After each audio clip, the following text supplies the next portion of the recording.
mean, I think the first easing was by Secretary Janet Yellen at the Treasury, and basically we all know that there's a big fiscal deficit. And the question is, how do you finance that fiscal deficit? And for a number of different reasons related to the debt ceiling, she was able to finance it using selling short duration securities, and drawing on essentially the Treasury's bank account at the Fed.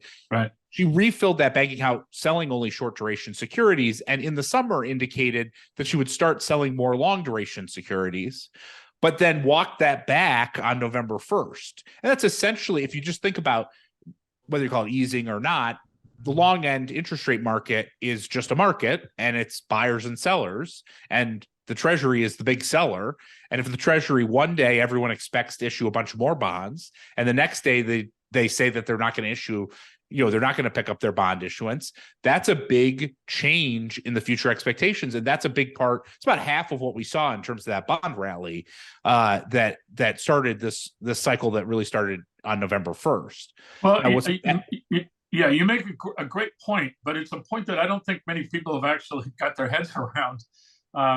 Was that the minute they were supposed to announce that they were going to be selling a whole bunch of 20-year and 30-year bonds, all of a sudden she got, no, not going to do it. No, I mean, huge shift to bills, shift to bills. And this is the problem. Like, she'll, in an interview, typically the bond mix, this is a matter for like the technocratic Treasury nerds, right? They're like carefully, like with their sharp pencils, figuring out exactly what the normal ratios are. And what Janet Yellen did was said, screw that. We don't care what's going on with what the technocrats say. I'm just not issuing the bonds.